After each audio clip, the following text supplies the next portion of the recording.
رسول کے پاس سفارش کر سکے. نبی کے سب سے زیادہ قریب کون ہے, نبی کے سب سے زیادہ قریب کون شخص ہے, یہ اندازہ لگایا جانے لگا تو نام آیا حضرت اسامہ ابن زید کا. حضرت اسامہ کو بھیجا جائے اللہ کے رسول کے پاس, یہ نبی اکرم کے بہت قریبی ہیں, یہ سفارش کریں گے. اللہ کے نبی صلی اللہ علیہ وسلم کے پاس حضرت اسامہ ابن زید جاتے ہیں, کہتے ہیں کہ اللہ کے نبی صلی اللہ علیہ وسلم بڑے امیر گھرانے کی لڑکی ہے فاطمہ, بڑا اونچا قبیلہ ہے, اس کا خاندان بھی بہت اونچا ہے, پورے خاندان کی ناک کٹ جائے گی اگر اس لڑکی کا ہاتھ کاٹا گیا. کچھ قبیلے والوں سے لے دے کر, اس کے گھر والوں سے کچھ لے دے کر معاملہ سولو کر لیا جائے, حل کر دیا جائے. اللہ کے نبی کی آنکھیں سرخ ہو گئی. اسامہ ابن زید کی بات سنی تو اللہ کے نبی صلی اللہ علیہ وسلم کی آنکھیں سرخ ہو گئی, آپ کی آنکھوں میں لال ڈورے اتر آئے. آپ نے فرمایا اے اسامہ اتشفع فی حد من حدود اللہ, اے اسامہ تم اللہ کی حدوں میں سے ایک حد کے اندر سفارش کرنے آئے ہو. یہ حد محمد رسول اللہ کی قائم کردہ نہیں ہے, یہ حد اللہ کی قائم کرتا ہے. تلک حدود اللہ, یہ اللہ کی حدیں ہیں, اور اللہ نے جن حدوں کو متعین کیا ہے تو اس حد میں سفارش لے کر آئے ہو. چپ رہو, اللہ کی کسی حد کو توڑا نہیں جا سکتا, کاٹا نہیں جا سکتا, اور فاطمہ کا ہاتھ کاٹا جائے گا. جب فاطمہ مخزومیہ کا ہاتھ کاٹ دیا گیا تب اللہ کے نبی صلی اللہ علیہ وسلم نے اپنے عدل کا پیمانہ بتاتے ہوئے فرمایا واللہ لو ان فاطمہ بنت محمد سرقت لقطعت یدہا, اگر آج اس کی جگہ پر میری اپنی بیٹی فاطمہ بھی چوری کرتی, یہ تو بنو مخزوم کی لڑکی ہے فاطمہ جو چوری میں پکڑی گئی اور اس کا ہاتھ کاٹ ڈالا گیا, اگر اس کی جگہ پر محمد کی اپنی بیٹی بھی ہوتی فاطمہ تو محمد اپنی بیٹی کا بھی ہاتھ کاٹ ڈالتا, محمد اپنی لگتی جگر کا بھی ہاتھ کاٹ ڈالتا.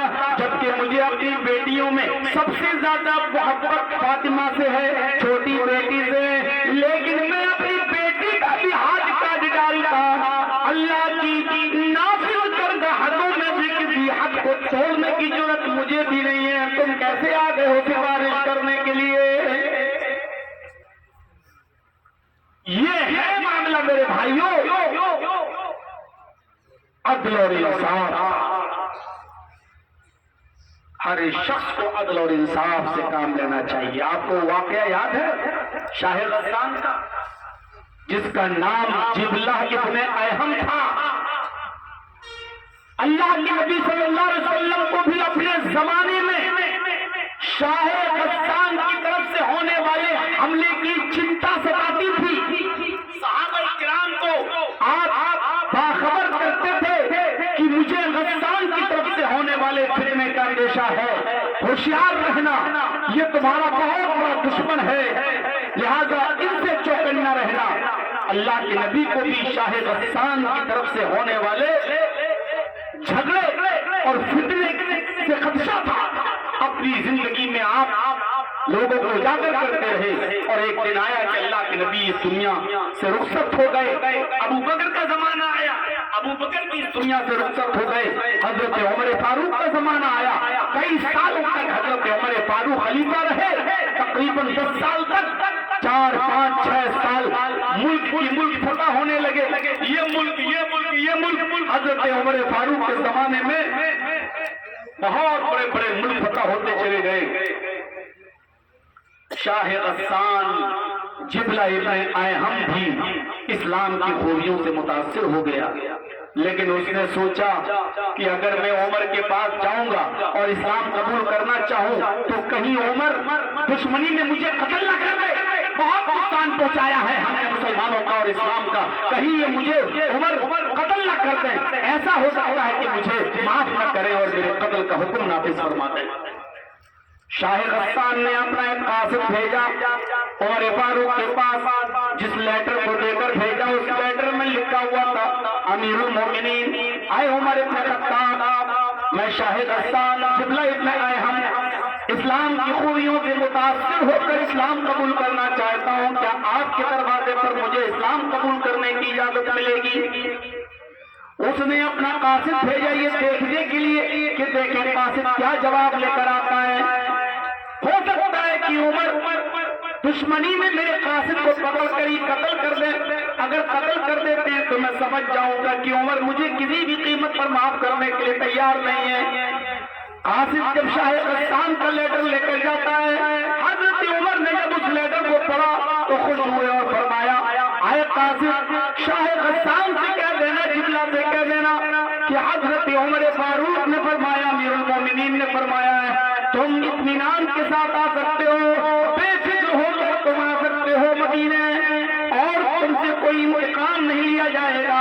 اگر تم اسلام قبول کر لیتے ہو تو مسلمان ہونے کے بعد، اسلام قبول کر لینے کے بعد تم میرے دینی بھائی بن جاؤ گے۔